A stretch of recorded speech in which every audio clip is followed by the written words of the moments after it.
Salam sejahtera tuan-tuan dan puan yang dihormati sekalian. Ini betul-betul checkmate. Checkmate lah Haji Razman Zakaria. Checkmate. Kenapa tidak checkmate-nya? MC sekarang telah pun menyita. Telah sita telepon bimbit pentadbir Facebook Haji Razman Zakaria. Kita tengoklah nanti apa rahasia yang ada di dalam handphone itu. Suruhanjaya Komunikasi Multimedia Malaysia (MCMC) telah mengambil keterangan Ketua Pembangkang Perak Razman Zakaria semalam berhubung hantaran yang didakwa bersifat palsu dan jelek yang dimuat naik di akaun Facebook Haji Razman Zakaria. Ini hari ini MCMC telah memanggil pentadbir akaun media sosial berkenaan dan juga turut telah menyita kelengkapan komunikasinya, yaitu 1 telefon bimbit dan sekeping kad SIM. Hantaran Facebook yang disiasat itu melibatkan beberapa isu sensitif yang berbaur perkauman, termasuk isu kibaran bendera negara asing semasa perarakan sambutan Malaysia Guangxi Zunwang Cultural Festival 2024 baru-baru ini, kata Suruhanjaya itu pada satu kenyataan pada hari ini. Kes itu disiasat di bawah Seksyen 233 Akta Komunikasi dan Multimedia 1998 yang melarang pembuatan dan pengantaran komen atau komunikasi yang antara lain bersifat mengancam, bersifat lucah, atau sumbang dengan niat untuk menyakitkan hati atau mengganggu orang lain.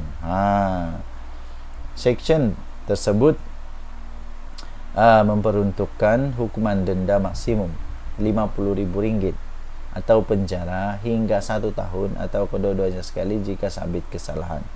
Razman juga telah memberi keterangan kepada polis semalam. Ketua Polis Perak Azizi Mat Haris sendiri memaklumkan bahawa Razman yang juga Pesuruhjaya PAS Perak Razman Zakaria dan Adun Selinsing Salahuddin Abdullah bersama 3 lagi individu dalam parti yang sama dirakam percakapan di Ibu Pejabat Polis Daerah Hilir Perak kira-kira 10 pagi semalam. Mereka memberi keterangan bagi membantu satu siasatan berhubung satu perhimpunan yang diadakan di dataran Menara Condong, Teluk Intan pada Sabtu. Ini benda ni tiada permit menurut polis. Sebelum ini kontroversi tercetus susulan insiden mengibarkan bendera China semasa perarakan kebudayaan Guangdong di Teluk Intan Perak yang menyebabkan PAS menggesa polis melakukan siasatan. Persatuan Kebudayaan Guangdong yang menganjurkan festival itu telah memohon maaf dan menjelaskan bahwa individu yang mengibarkan bendera itu adalah warga China. Penganjur juga menegaskan bahwa jalur gemiran dan bendera negeri Perak itu turut dikibarkan pada majlis itu. Tidak puas hati dengan majlis itu, Razman kemudian menghadiri perhimpunan di tempat yang sama pada hari berikutnya di mana dia berucap membidas kerajaan kerana didakwa gagal mempertahankan kedaulatan negara. Lucu. Dalam masa yang sama, dia juga menyeru individu yang memiliki mata, kulit dan darah yang sama supaya bersatu. Kita mohon, itu dia cakap begitulah. Jadi pada pendapat saya, biarlah pihak polis yang menyiasat. Rakyat Malaysia jangan risau, kita ada kedaulatan negara kita Malaysia. Itu nadi suara rakyat. Bagaimana channel ini, kita jumpa lagi. Bye-bye. Salam sejahtera Malaysia. Selepas Najib Razak, tapi sebelum itu tekan butang subscribe, like, share. Selepas Najib Razak diarahkan membela diri oleh mahkamah, ini saya mau kongsi kepada anda yang ramai tidak tahu nih. Sekarang jam berapa? 10.55. Ramai orang tidak tahu tentang benda nih. Luahan perasaan. Adakah Najib Razak bakal akan menunjukkan jalan keluar bagi dirinya daripada UMNO? Inilah yang kita tunggu-tunggu. Adakah Najib Razak bakal akan meninggalkan UMNO? Inilah yang kita tunggu-tunggulah. Aku dah pernah bercakap lah. Tidak, kita sebaik dulu mikrofon. Oke. Adakah Najib Razak ini akan mengumumkan bahwa dia akan keluar UMNO? Inilah yang bakal ditunggu. Tiba-tiba Najib Razak memberi komen, sukarnya mencari sahabat sejati, kata Najib Razak. Saya pikir ini mempunyai maksud yang sangat-sangat mendalam, sangat-sangat mendalam. Banyak sahabat-sahabat dia.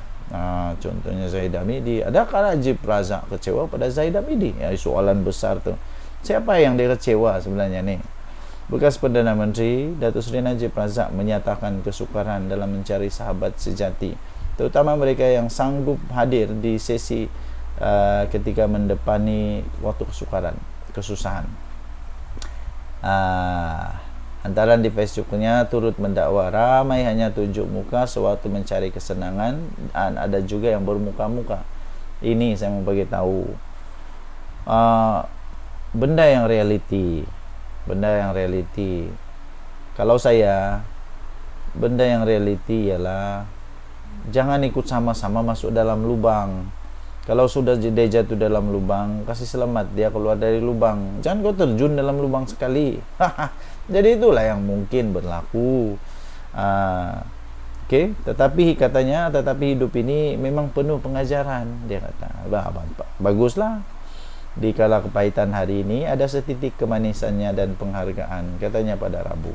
Najib pada Rabu diperintah untuk membela diri oleh Mahkamah Tinggi atas pendakwaan 4 kes menggunakan kedudukan untuk suapan sebanyak 2.3 bilion dan 21 pertuduhan pengubahan wang haram. Dan akhirnya Najib Razak lah menunjukkan dia memang dia kecewa lah. Tapi dengan siapa dia kecewa, ini masih menjadi misteri. Adakah dia akan keluar daripada UMNO dan buat parti sendiri? Aku tidak tahu. Mungkin dia buat reformasi macam Anwar Ibrahim. Aku pun tidak tahu. Bekas Presiden UMNO itu berterima kasih kepada semua pihak yang menunggu, yang sanggup hadir dan menunggu perkembangan keputusan berhubung kes tersebut. Dilihat begitu ramai tulisan itu. Dilihat begitu ramai dari kalangan penyokong dan rakyat biasa yang mengenang jasa dan merindui dasar pentadbiran dahulu, dia kata. Ndaklah. Bukan semua. Ya, dasar pentadbiran dulu yang bagus-bagus lah. Tapi yang sakau menyakau itu ndak bagus, minta maaf. Itu dasar, memang dasar hancur, merusak itu. Bayangkan saja Rosma Mansur punya kesalahan kepada budak-budak sekolah di Sarawak. Bayangkanlah, baguskah itu dasar? Mana bagus? Ndaklah. Tapi ada juga yang bagus, banyak lagi juga yang bagus. BRIM itu bagus. Tapi dasar yang sakau menyakau ini untuk memperkayakan diri sendiri dan anak-anak nih, ini tidak bagus. Jadi dia kata ikhlas. Inilah yang benar-benar sahabat sejati. Semoga persahabatan di dunia ini kekal di bawah dan menjadi modal di akhirat. Tidak, aku mau. Kalau aku tidak mau, minta mau. Kalau saya tidak maulah. Dosa kau je lah. Tidaklah aku mau berterlibat. Tinggalkan komen anda. Siapa sebenarnya maksud Najib Razak ni? Siapa yang dia maksudkan? Anda boleh tinggalkan komen. Siapa sebenarnya maksud Najib Razak bahwa dia kata hanya tunjuk muka ketika senang, hanya tunjuk muka bila tapi bukan sahabat sejati. Siapalah yang suka bermuka-muka ni? Siapalah yang hanya hadir? Kesian juga Najib Razak. Itu hanya tunjuk muka sewaktu mencari kesenangan, dan ada juga yang bermuka-muka, dia kata. Siapalah ini? Kita tunggulah nanti. Denyut nadi Suara Rakyat bergema di channel ini. Bye bye. Salam sejahtera Malaysia. Denyut nadi Suara Rakyat bergema di channel ini. Alamak, aku lupa mikrofon ni. Letak mikrofon dulu. Sabar kamu, kita letak mikrofon dulu. Okey. Kasih baik-baik dulu mikrofon supaya kamu boleh dengar. Kalau mikrofon tiada, nanti tidak jelas dengar kan. Okey, sudah bunuh mikrofon. Inilah yang benda pelik nih. Ini benda pelik. Kalau tiada Perdana Menteri, bukan main macam apa menyalak mereka. Hebat betul. Tapi bila Perdana Menteri ada buat buat sesi tanya jawab, semua top 3 pembangkang gaib. Pelik bin ajaib. Apa yang kamu takut sangat dengan Perdana Menteri? Apa yang kamu takut sangat dengan Datuk Seri Anwar Ibrahim? Kenapa takut sangat? Bila Perdana Menteri mau buka sesi soal jawab, tiga-tiga walaun ni hilang. Pergi mana? Setiap kali pun macam begini terjadi. Selalulah jadi begini. Top 3 pembangkang gaib ketika sesi PMQT. Kelibat 3 top 10. Kelibat top 3 pembangkang termasuk ketuanya Datuk Seri Hamzah Zainuddin tiada dalam sesi waktu pertanyaan-pertanyaan Perdana Menteri PMQT di Dewan Rakyat. Nah, pagi tadi ini 29 Oktober punya cerita. Ini ketua pembangkang tiada. Aduh. Inilah masalah. Bila PMQT punya bahagian semua gaib. Tapi waktu PM tiada, bukan main menyalak lagi. 2 lagi wakil rakyat pembangkang Perikatan Nasional PN yang gaib di Parlimen. Hari ini adalah ahli Parlimen Marang, Tan Sri Hadi Awang, Abdul Hadi Awang dan Tan Sri Mahyadin Yassin. Kamu pergi mana? Yang paling heran, 3-3 serentak tiada. Heran juga aku. Heran juga. 3-3 tiada. Kalau Hadi Awang tiada, 2 lagi ada, okey. Kalau Hamzah Zainuddin ada, lepas tu 2 lagi tiada pun masih okey. At least adalah wakil suara besar daripada pembangkang. Ini waktu PMQT semua 3-3 ni tiada. Lepas tu nanti waktu PM tiada, bukan main lagi diorang cakap benda yang mereka tidak dengar. Kedua-dua mereka masing-masing presiden PAS, presiden bersatu. Semakan Harapan Daily mendapati Abdul Hadi Awang bahkan tidak menghadiri mesyuarat ketiga, panggal ketiga Parlimen ke-15 kali ini pada 24 dan 28 Oktober. Aduh. Entah macam mana dorang boleh jadi ahli parlimen yang bagus begini. Ahli parlimen tu sepatutnya menyuarakan suara di parlimen. Tiada guna suara di luar. Suara di parlimen tu yang penting. Hari ini lebih mengejutkan, hampir semua kerusi utama di bahagian depan blok pembangkang didapati kosong. Kamu pergi mana? Mungkin ada kenduri. Tak tahulah.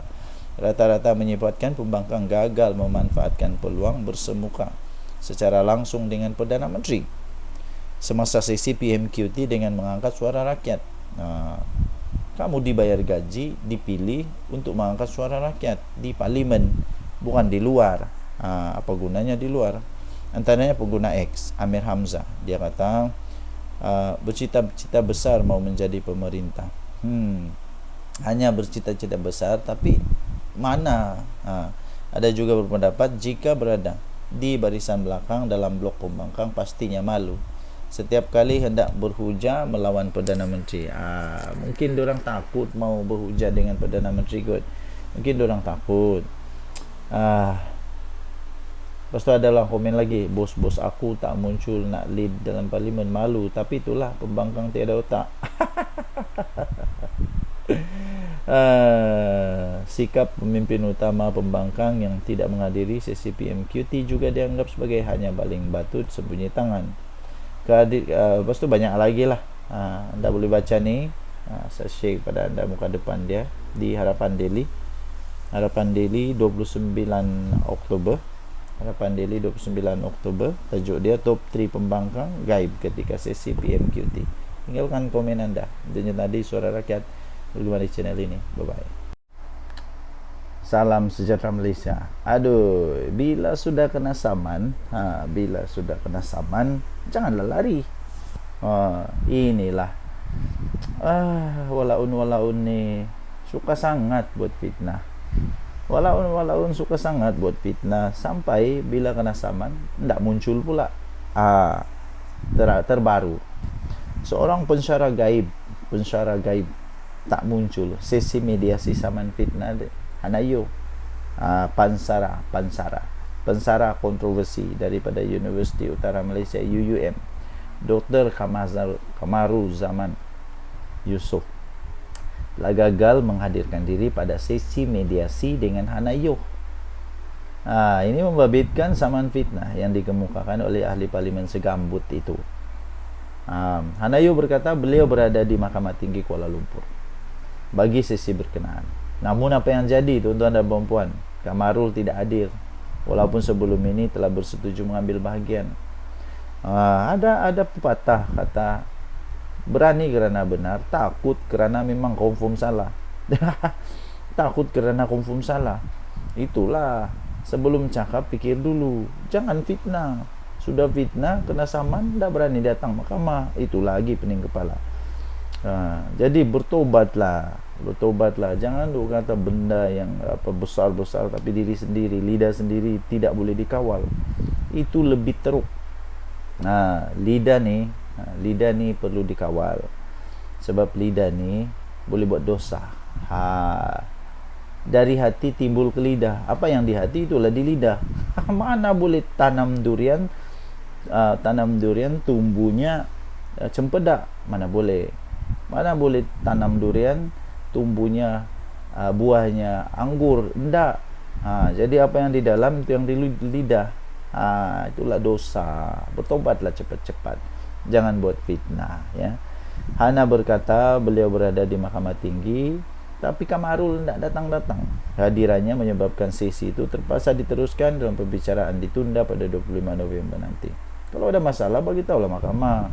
Beritahu mahkamah yang dah dapat datang ke apakah ini menyusahkan orang, betul lah. Sudahlah fitnah menyusahkan orang. Hadir di Mahkamah Tinggi Kuala Lumpur bersama peguam saya, kata Hanayo, iaitu Sarjit Kaurdio dari Karpal Singh & Co, berkaitan kes fitnah yang difailkan saya terhadap Kamaru Zaman Yusof, kata dia. Bagaimanapun, sesi mediasi tidak dapat diteruskan kerana defendant tidak hadir walaupun telah bersetuju untuk mengambil bahagian. Ketidakhadirannya itu jelas tidak menghiraukan mahkamah dan proses mediasi. Perbicaraan akan berjalan pada 25 November, katanya di Facebook beliau.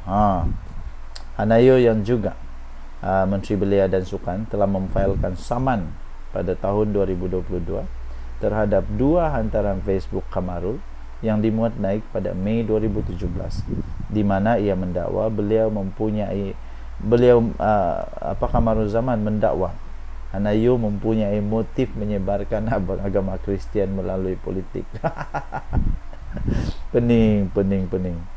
Aduh, aku tak pernah dengar pun Hanayo berkhutbah atau baca ayat-ayat waktu firman Tuhan daripada Alkitab waktu dia berceramah, kan tak pernah dengar.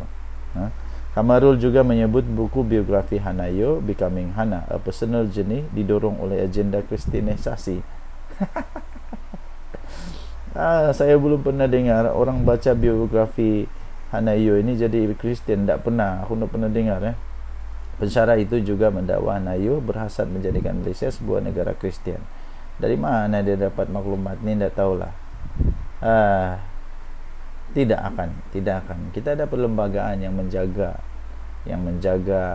kedaulatan agama Islam dan bangsa Melayu, dan yang paling penting raja-raja Melayu.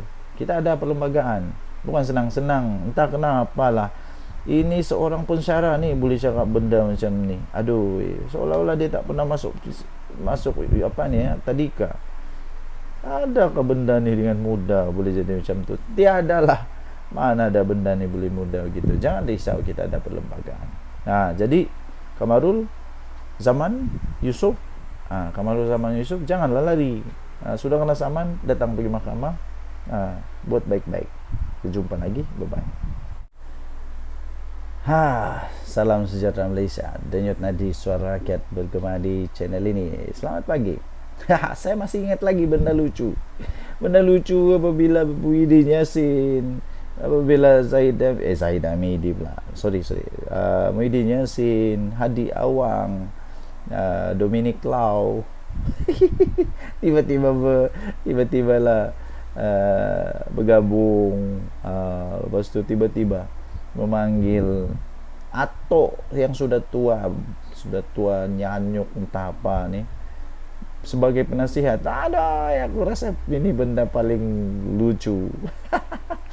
Kenapa tidak ada lagi ke dalam bersatu dalam Perikatan Nasional yang bagus selain Mahathir nih? Kemudian dengan penuh semangat lah mengumumkan kami mau buat SG4. SG4 sidang kemuncak, siap ada gambar lagi, sidang kemuncak kerajaan 4 negeri, State Government 4, Terengganu, Kedah, Kelantan dan Perlis. Waktu itu seram. Seram. Kenapa seram? Saya heran kenapa perlu Mahathir. Mahathir. Apa yang terjadi? SG4 makin lesu. Ingat sangat. Rupanya enggak pun. Sekarang makin lesu. Kerajaan Madani terus yang bela kemajuan Kelantan, Terengganu, Kedah, Perlis. Siapa? Kerajaan Madani. Anda boleh baca sini ya. Di Harapan Daily. Tatkala SG4 semakin lesu. Dulu semangat betul, macam lah hebat sangat.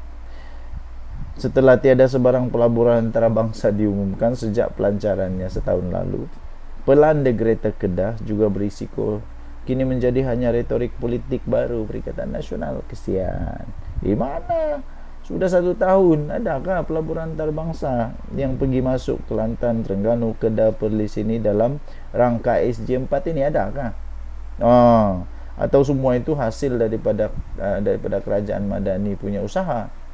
Dalam majlis pelancaran Pelan de Greta Kedah baru-baru ini, agenda politik Menteri Besar Kedah jelas kelihatan apabila beliau menamakan isu Sungai Muda salah satu perjuangan Greta Kedah sebagaimana dilaporkan oleh Harakat Daily. Sanusi terus memainkan sentimen bahwa sumber air Kedah diambil secara percuma. Hakikatnya, Pulau Pinang adalah pemilik bersama Sungai Muda untuk 30 km terakhir sungai itu, dan justru hanya menggunakan sumber air yang melalui di tanahnya berdasarkan prinsip riparian. SG4 sudah hampir 14 bulan berlalu. 14 bulan sejak diumumkan, dan walaupun PN mendakwa komitmen pelaburan sudah diterima daripada Korea Selatan, daripada Jepun lah konon, daripada China lah konon, namun sampai sekarang tiada sebarang nama pelabur diumumkan. Kesian. Jika benarlah pelabur ini adakah PN telah mencapai nilai pelaburan tersebut tanpa sebarang bantuan agensi persekutuan seperti MIDA? Ini semangat membuat SG4 rupanya berharap pada MIDA kah? Itu soalan dia. Hakikatnya tanpa MIDA, negeri seperti Kedah tidak akan menikmati majoriti pelaburan asingnya sekarang. MIDA telah membawa masuk pelaburan berbilion ringgit ke dalam 4 negeri di bawah pentadbiran Perikatan Nasional. Misalnya dalam 6 bulan pertama 2024, pelaburan sebanyak 32 bilion itu telah dibawa masuk ke negeri Kedah.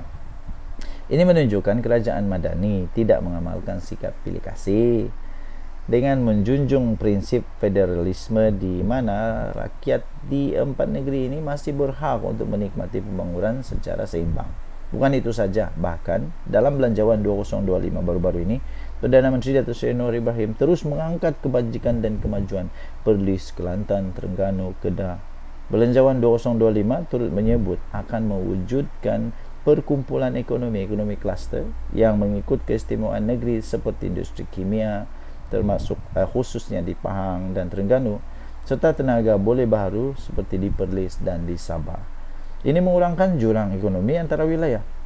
Insentif cukai pendapatan pada kadar istimewa turut ditawarkan bagi pelaburan dalam 21 sektor ekonomi di Perlis, seperti di Perlis, Kedah, Kelantan, Terengganu, Sabah dan Sarawak tertakluk pada keberhasilan limpahan ekonomi.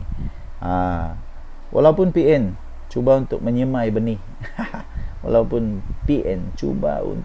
benih anti federalisme menerusi retorik SG4.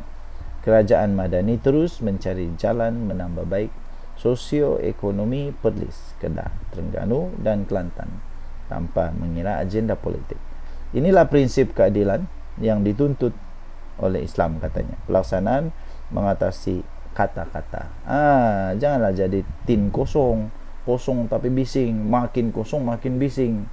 Itu tiada guna. Buat. Okey. So kita jumpa lagi. Tinggalkan komen. Bye-bye. Salam sejahtera Malaysia. Selamat pagi tuan-tuan dan puan yang dihormati sekalian. Sekali lagi saya ingin ucapkan Happy Deepavali. Tuan-tuan dan puan, ini tanda awal. Ini tanda awal kehancuran. Bolehkah kita jawab kehancuran? Ini tanda awal. Ini tanda-tanda awal. Bersatu ni memang tak bersatu pun. Tak bersatu ni tak bersatu pun. Buktinya Armada Bersatu tiba-tiba bantah keputusan pemilihan. Dibantah. Ini bantah membantah ni hanya terjadi bila benda sudah tidak betul. Benda yang betul tidak akan dibantah. Tapi benda yang tidak betul mesti dibantah. 100% dibantah, 200% dibantah, sah dibantah. Benda yang tidak betul sah dibantah. Dan bantah membantah ni selalunya menunjukkan tanda awal, bau-bau hangit. Ini keputusan pemilihan dibantah. Kenapa? Ada apa masalah dengan keputusannya Muhyiddin Yassin, Kesianlah parti Bersatu ni. Sudahlah tidak kuat. Sudahlah hanya hanya berharap kepada PAS. Pemilihan dia sendiri pun dibantah oleh orang sendiri. Ini tak payahlah cakap orang luar. Tak payah cakap orang luar. Orang sendiri pun membantah. Ini Armada Bersatu menyatakan bantahan terhadap keputusan pemilihan sayap itu yang diumumkan oleh jawatan kuasa pemilihan parti pada Selasa. Apa yang jadi? Rupanya dalam pemilihan parti pun ada masalah. Penolong setiausahanya Muhammad Faiz Rahmat berkata pengumuman itu mengundang tanda tanya bukan saja daripada perwakilan Armada tapi juga daripada ahli Bersatu di seluruh rakyat di negara ini. Seluruh rakyat? Taklah, saya dah kisah pun. Bukan seluruh rakyat dah kisah pun aku. Kamu bercakar, kamu bertarik rambut ke, tak kisah pun ni seluruh. Menurut beliau, JPP perlu menjawab beberapa persoalan, antaranya mengenai proses pemilihan. Sama ada ia dijalankan secara telus atau terdapat sebarang rancangan atau campur tangan individu tertentu yang mempunyai agenda pribadi bagi menentukan sebarang keputusan. Habislah. Muhyiddin Yassin sila jawab benda ni. Muhyiddin Yassin tolong jawab. Hal ini dibangkitkan kerana lebih 4,700 undi telah dibuat oleh perwakilan yang ingin memilih saf kepimpinan Armada Bersatu dengan adil dan terbuka. Mengapakah proses dan tata cara pemilihan kali ini dilihat tidak dibuat dengan baik dan teratur? Dia kata. Silap-silap ROS kena masuk campur ni. Sudahlah, selepas ini memang ada masalah dengan ROS yang dibangkitkan lah. Dulu itu pasal perlembagaan, ada orang bangkitkan tentang perlembagaan. Ini kali tentang pemilihan ini pun bersangkut dengan perlembagaan juga agaknya. Jadi bagaimana tu? Pening. Jadi bagi anda yang ingin masuk Bersatu, pertimbangkan semula lah kot lah. Tapi kalau mau masuk silakan, tiada masalah. Kasi kuat-kuat Bersatu, kesian Bersatu tidak kuatkan sekarang, hanya berharap pada PAS saja. Yang banyak cakap susahlah. Beliau memberitahu kenyataan media dibuat oleh pengurusi JPP pada 20 Oktober lalu hanya memberi ruang bantahan dibuka sehingga jam 10 pagi. Yang Isnin dianggap satu proses yang tidak teratur dan di luar kebiasaan kerana bantahan sepatutnya dilakukan selepas pengumuman dibuat. Apakah perkara yang ingin dibantah jika jumlah undi, pemenang dan lain-lain hal berkaitan proses pengundian belum diketahui secara umum? Betul juga, logik juga. Apa yang mau dibantah kalau belum ada keputusan? Yang mau dibantah selepas ada keputusan baru kita tahu mau dibantah. Pelik bin ajaib. Apalah bos-bos bersatu ini takut. Apakah terdapat sebarang kebocoran maklumat yang telah berlaku daripada pihak JPP kepada mana-mana pihak calon soal beliau? Jadi tinggalkan komen anda. Apa pendapat anda dengan benda ini? Kita jumpa lagi. Bye-bye. Lah. Selamat pagi tuan-tuan dan puan-puan. Belum habis satu lagi. Belum habis satu lagi. Belum habis lagi kes-kes mahkamah, orang-orang PAS, orang-orang dalam Perikatan Nasional. Muncul lagi benda baru. Tiba-tibalah seorang pemimpin besar di dalam Perikatan Nasional ini berhimpun tanpa permit. Berhimpun tanpa permit. Disahkan 2 adun PAS, disahkan, dipanggil oleh polis. Alah, kalau mau buat bantahan, pakailah otak sikit. Kamu tuh pemimpin besar, ada otak, bijak, pandai. Pakailah cara yang betul. Kalau mau buat bantahan, pergilah minta dulu permit daripada polis. Kamu ada kuasa. Kamu boleh jumpa polis, beritahu kami nak buat ni. Takkanlah polis tidak mau benarkan kalau benda tu betul. Ini tidak. Terus-terus saja buat perhimpunan tanpa permit. Sampai 2 adun PAS dipanggil oleh polis ni. Susulan perhimpunan yang diadakan di Dataran Menara Condong Teluk Intan pada minggu lalu. Ini pada 20 Oktober ni. Polis mengesahkan telah memanggil 2 adun PAS yang disyaki terlibat untuk membantu siasatan. Siapa 2 adun ni? Adun yang pertama adalah Razman Zakaria. Memang famous dia ni sekarang. Dan juga Pesuruhjaya PAS Perak, adun Gunung Semanggul, serta adun Selinsing Salahuddin Abdullah. Yang saya hairan, apa dorang boleh dapat dengan benda ni? Dengan hanya berhimpun tanpa permit, apa yang kamu boleh dapat? Apa yang kamu dapat? Apa sebenarnya yang kamu sedang perjuangkan? Apa yang sebenarnya kamu sedang perjuangkan? Saya pun heran dan pelik jugalah. Kemarin pula hari tu berapa hari bila? Hari Selasa saya pergi tengok main bola Sabah lawan Kedah, dan Kedah kalah 5-2. Sabah belasa Kedah lah 5-2. Di Sabah, di pasukan Sabah ada pemain yang berasal daripada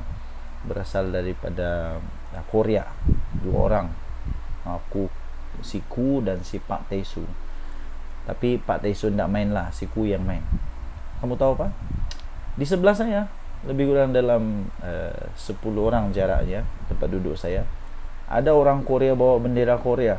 Ada orang Korea bawa bendera Korea. Mereka pasang buka bendera Korea tu, lepas tu teriak ku. Lepas tu entah apa diorang cakap bahasa Korea lah. Mereka sokong pemain Korea yang berada di Sabah. Tapi apa yang saya ingin katakan ialah saya tidak rasa apa-apa pun. Yang saya rasa seronok lah, sebab diorang sokong diorang punya apa. Dan biasa benda tu berlaku. Waktu kita sukan Olimpik ke, sukan SEA ke, kita di negara orang, kita bawa juga bendera. Okey. Tapi betul lah apa yang dilakukan oleh pelancong China itu, memang diorang tak tahu. Mungkin diorang tak tahu undang-undang negara kita. Mungkin diorang tak tahu. Jadi bila sudah diorang tahu, mungkin diorang tidak akan buat lagi lah. Mungkin diorang tidak buat lagi. Tapi yang boleh menjejaskan negara kita ialah kalau kita terlalu ekstrim sangat. Nanti bila mereka bawa benda ni, atau benda ni sudah tersebar sampai negara China, macam mana nanti kalau itu boleh menjejaskan hubungan ekonomi di antara China dan Malaysia? Itu susah. Nanti pelabur nak mau datang lagi, susah juga kan. Jadi sama juga Kalaulah saya marah, tiba-tiba saya marah, bendera Korea tu jangan bawa di sini. Last orang Korea tidak mau datang Sabah sudah. Jadi begitulah. Jadi poin kita di sini ialah adun-adun ni bijak. Mereka bijak semua. Jadi patut minta permit lah. Janganlah buat benda yang tidak permit. Bila sudah kena siasat, salahkan polis, salahkan Anwar, salahkan Madani, macam-macam salahkan. Sedangkan yang salahnya siapa anda tahulah.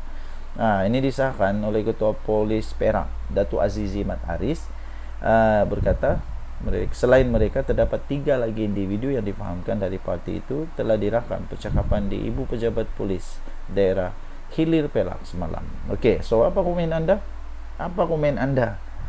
Ini berdasarkan kesalahan kes disiasat bawah Seksyen 9-1 Akta Himpunan Aman 2012 kerana berhimpun selain berucap tanpa kebenaran, katanya dalam satu sidang video secara media petang tadi. Okey. Terdahulu perhimpunan mengibarkan jalur gemilang itu diadakan sebagai reaksi kepada sekumpulan pelancong China yang mengibarkan bendera negara mereka di sini. Setakat ini, kata Azizi, 8 laporan polis diterima pihaknya berhubung himpunan tersebut. Selain kerta siasatan akan dirujuk kepada Ketua Jabatan Siasatan Jenayah Perak untuk tindakan lanjut. Kita jumpa lagi. Tinggalkan komen anda. Bye.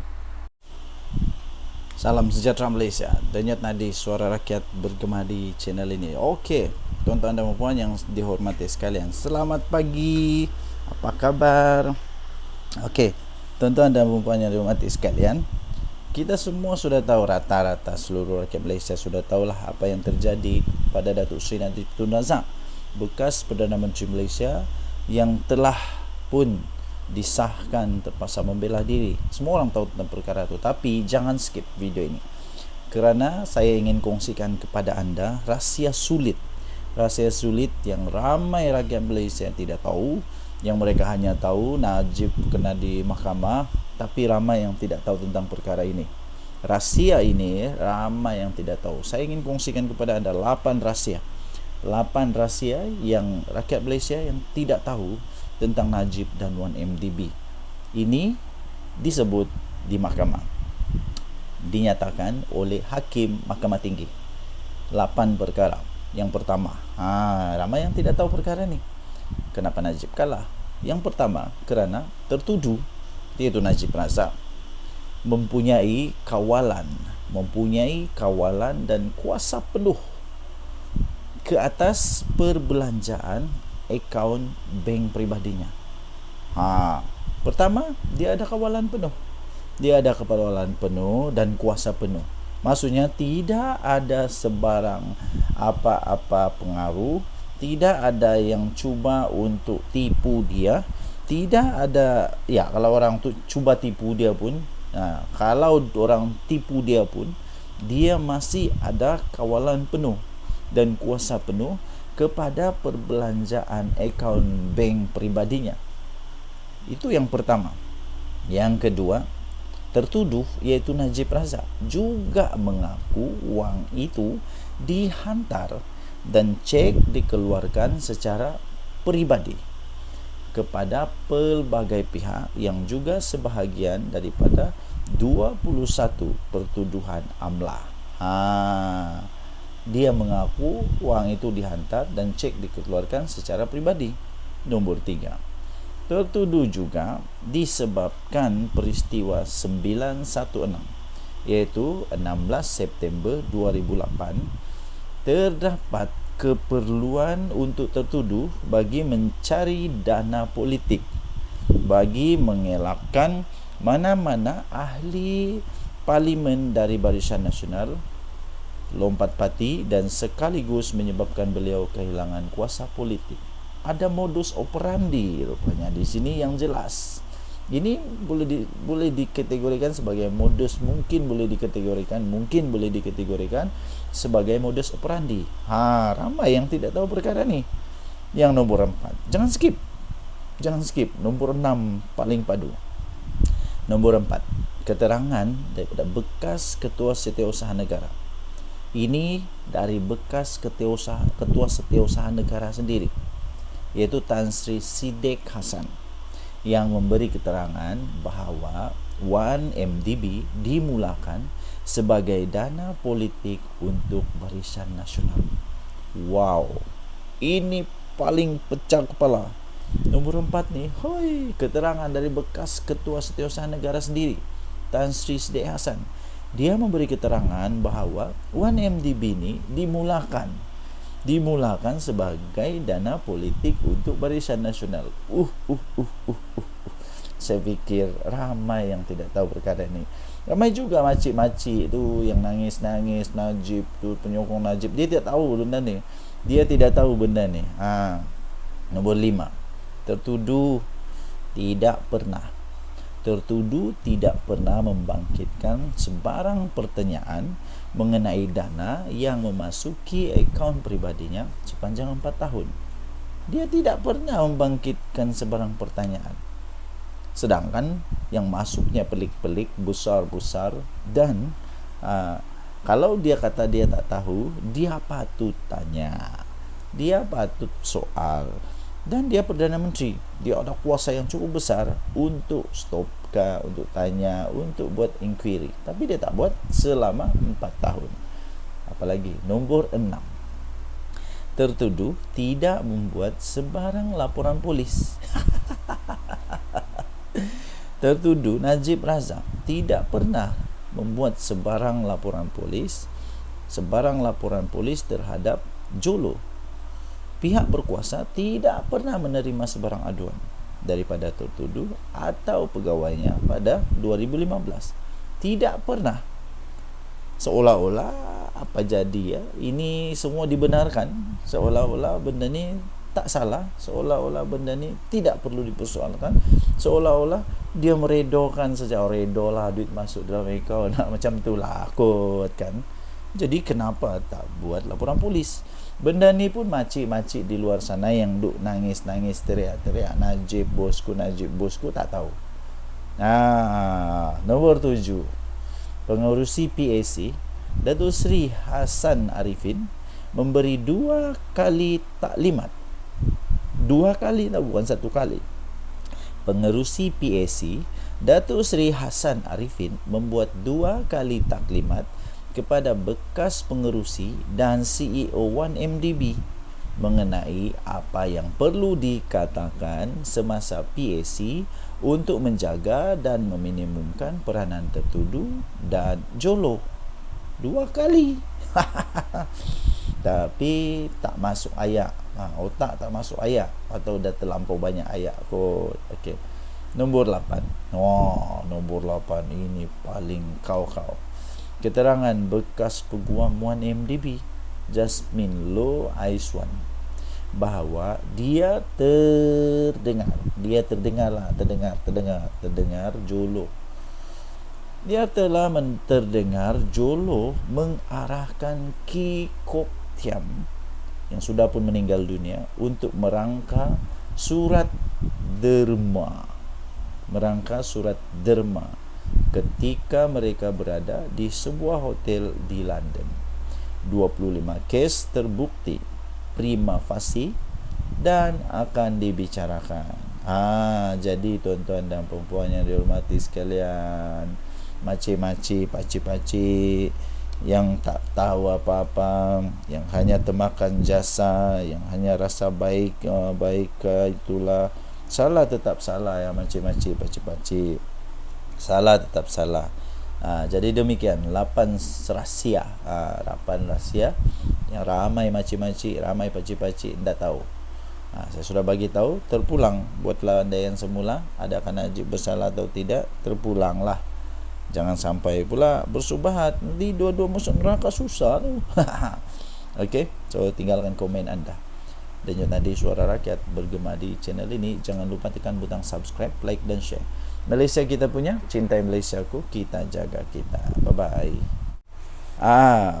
Salam sejahtera Malaysia. Selamat pagi tuan-tuan dan puan yang dihormati sekalian. Kita tukar topi pula. Tukar topik lah. Tukar topi, tukar topik. Tapi isinya tetap sama. Sebelum itu saya ingin ucapkan selamat menyambut Hari Deepavali pada seluruh rakyat Malaysia. dimanapun anda berada, sama ada anda berada di Malaysia kah, di India kah, di mana-mana lah anda berada, kita sama-sama mengucapkan selamat Deepavali kepada seluruh rakyat Malaysia yang menyambut Deepavali. Kita terus berusaha untuk mengekalkan keharmonian negara Malaysia. Yang paling penting kita jaga kemerdekaan negara kita Malaysia. Kita tolak kebencian, bibit-bibit kebencian yang ditanam oleh orang-orang yang entah hendak bertanggung jawab. Kita tolak semua itu. Kita mau jaga Malaysia supaya Malaysia terus aman damai, terus dalam hidup harmoni. Yang sudah lama kita jaga nih. Jangan sampai hanya kerana politik yang palui itu kita pula berpecah belah. Ada kawan tanya saya. Ini pasal samalah, pasal rasuah juga SBRM. Siapa lagi kalau bukan Najib Razak? Ada orang tanya saya, habis kalaulah tiba-tiba UMNO keluar daripada kerajaan selepas Najib Razak didapati dia punya dakwaan terhadap Najib Razak itu berasas betul, tepat dan tidak cacat, dan dia diarahkan untuk membela diri. Kalaulah UMNO tiba-tiba kecewa dan keluar kerajaan, macam mana? Saya kata keluarlah, apa masalah? Tidak masalah. Tapi faktanya, tuan-tuan dan puan yang dihormati sekalian, faktanya ada dua. Pertama sekali, Zahid Hamidi sudah memberikan respon awal dia.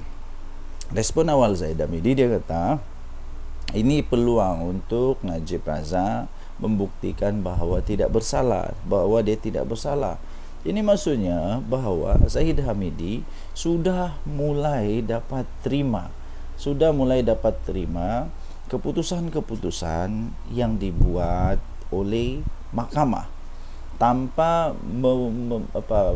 mewujudkan lagi sentimen seolah-olah Najib betul-betul tak salah dan sebagainya. Ditambah pula pengakuan Najib Razak bahawa memang ada skandal di dalam 1MDB, salah laku dalam 1MDB. Kedua, berita-berita sekarang semakin hangat bahawa Pakatan Harapan dan Barisan Nasional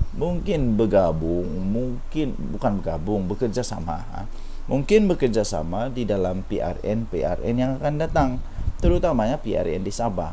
Sudah semakin hangat diperkatakan di PRN Sabah nanti kemungkinan BN, iaitu ada dalamnya UMNO, akan bekerjasama di dalam PRN Sabah. Ini menunjukkan bahawa tidak ada kemungkinan untuk UMNO keluar daripada Madani. Tak ada.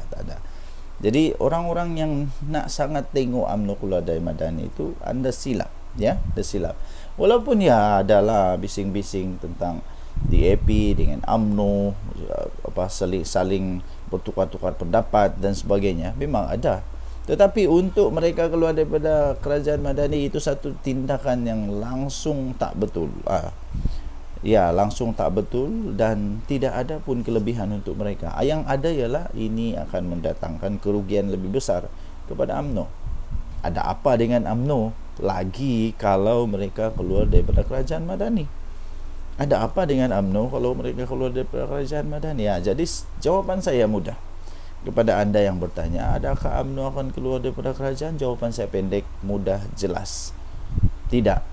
UMNO tak akan keluar daripada kerajaan Madani. Pertama, dia tidak ada modus operandi untuk keluar. Kedua, tidak ada hasil untuk dia keluar.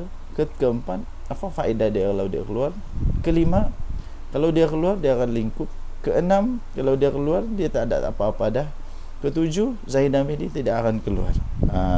Sebab UMNO belum kuat lagi sekarang. Kalau diorang keluar, memang saya boleh jamin mungkin 50-50 lah. Bukan jamin, tak jamin, tapi memang tak ada harapan. Silap-silap terus berkubur UMNO ni kalau dia keluar daripada Madani. Apapun itu pendapat saya, tinggalkan komen anda. Denyut Nadi Suara Rakyat bergema di channel ini. Jangan lupa tekan butang subscribe, like dan share. Malaysia kita punya, cintai Malaysia, kita jaga kita. Bye-bye. Salam sejahtera Malaysia. Vanakkam. Selamat menyambut hari Deepavali kepada seluruh rakyat Malaysia. Hari ini hari yang cukup besar untuk negara Malaysia. Bagi kita, negara berbilang kaum dan bangsa serta agama di negara Malaysia, kita selalu saja celebrate rakan-rakan yang celebrate agama atau kebudayaan atau tradisi masing-masing. Jadi hari ini kita celebrate Happy Day for Bali. Selamat menyambut Hari Day for Bali kepada seluruh rakyat Malaysia daripada channel ini. Okay, so kita teruskan menjaga keharmonian negara kita, kita teruskan menjaga kesatuan negara kita, kita saling hormat menghormati, toleransi, elakkan fitnah dan tabur kebencian dan sebagainya. Okey, so kita ucap tahniah kepada negara Malaysia yang dapat mempertahankan apa yang kita sudah pertahankan selama ini, ya. Jadi kita tolak semua hasad benci, hasad dengki, hasad fitnah. Kita tolak semua ajaran-ajaran yang mencuba untuk menyemai kebencian dalam negara Malaysia. Kita tolak semua itu dan kita sama-sama membentuk negara Malaysia yang cukup harmoni. Saya fikir semua agama mengajarkan bahawa kita perlu untuk hidup dalam komuniti yang harmoni. Okey. Pertama sekali, saya ingin berkongsi satu tangkapan terbaru daripada SPRM. Inilah sebab inilah negara Malaysia sekarang semakin maju kerana rasuah sudah semakin dapat dibenteras. Ini berbeza daripada pemerintah-pemerintah sebelum ni yang saya pun tidak tahu apa dorang buat di office.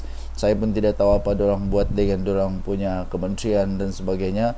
Sampai hanya Anwar Ibrahim jadi Perdana Menteri baru, semua ini keluar, semua ini berani dibuat, semua ini tidak lagi berkompromi dengan dengan semua perasuah-perasuah, penyakau-penyakau, pencuri wang negara kita Malaysia. Terbaru, patutlah negara Malaysia punya pertanian susah mau berkembang. Rupanya di dalam pertanian pun ada orang cuba untuk sakau. Bayangkanlah. Aprak tak aprak, hantu tak hantu. Inilah petani-petani yang cuba untuk membantu negara Malaysia, mereka pula disakau. Tangkapan SPRM. Tangkapan SPRM ini bakal mendedahkan skandal kenapa hasil padi petani tidak seberapa. Tangkapan oleh SPRM terhadap seorang eksekutif pemasaran kepada sebuah syarikat. Ini pelik. Sebuah syarikat yang sudah dormant. Kamu tahu apa dormant? Sudah tidak berfungsi, sudah tidak ada lagi, sudah tidak lagi beroperasi. Itu dormant. Sudah syarikat itu dormant, tapi mendapat kontrak sebanyak 1.8 bilion yo. Ini nanti kita tengok nih siapa yang bertanggungjawab bagi kontrak kepada syarikat dormant ni. Syarikat dormant dapat 1.8 bilion pembekalan baja, dipercayai akan mendedahkan skandal pembekalan baja tidak bermutu kepada petani selama ini. Habislah. Mari kita tengok siapa yang kena. Ini kerana penyelewengan ini. Penyelewengan ini didakwa antara punca mengapa baja yang ada di Malaysia sekarang ini yang dibekalkan oleh sebuah badan kerajaan kepada petani-petani nampaknya sebenarnya tidak bermutu, yang kemudian menyebabkan petani-petani gagal menghasilkan padi yang mencukupi. Kesian petani ini. Petani-petani ini bukannya saintis, mereka bukan tahu. Yang tahu baja datang, buatlah seperti biasa.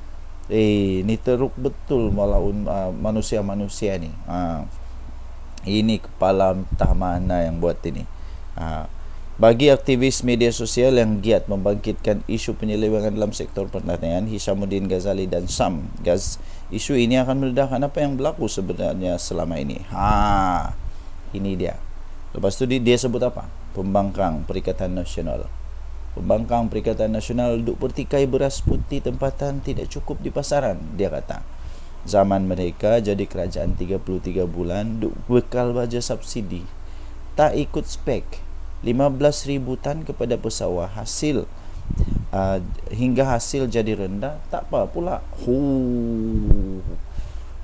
Zaman mereka jadi kerajaan 33 bulan duk bekal baja subsidi tidak ikut spek. 15,000 tan kepada pesawah hingga hasil jadi rendah, tak apa pula, kata dia. Kesannya tahun 2023 tak cukup beras, kata beliau menerusi Facebook. Siapa Perdana Menteri waktu tu? Habis checkmate.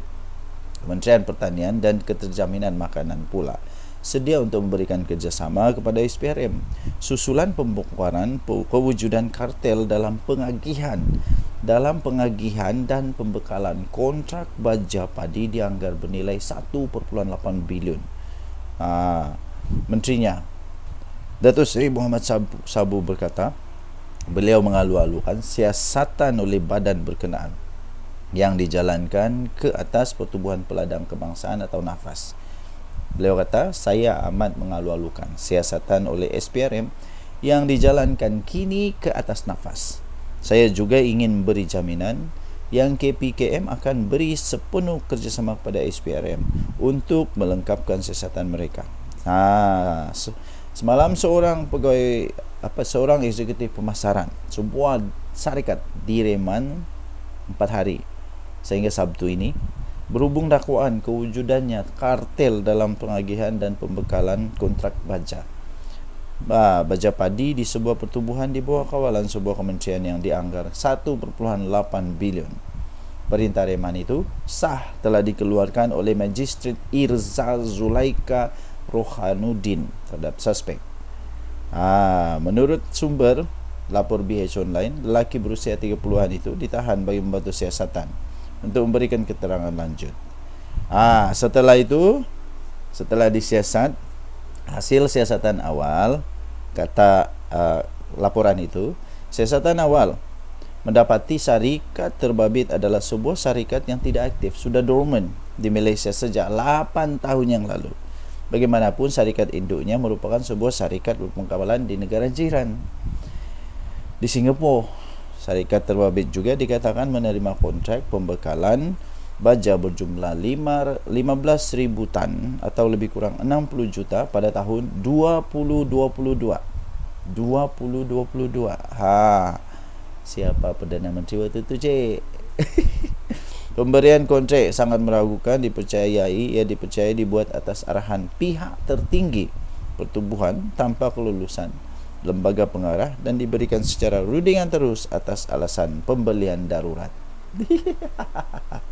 Bila sebut darurat, aku ingat pula seorang manusia di Malaysia ni lah. Okay, so untuk mendapatkan berita yang lebih jelas, lebih lengkap, anda boleh layari ini di Harapan Daily. Bukan Haraka ya, Harapan Daily. Ini Harapan Daily, tangkapan SPRM bakal dedahkan skandal apa ni? Kenapa hasil padi petani tidak seberapa. Okey, kita jumpa lagi. Baik.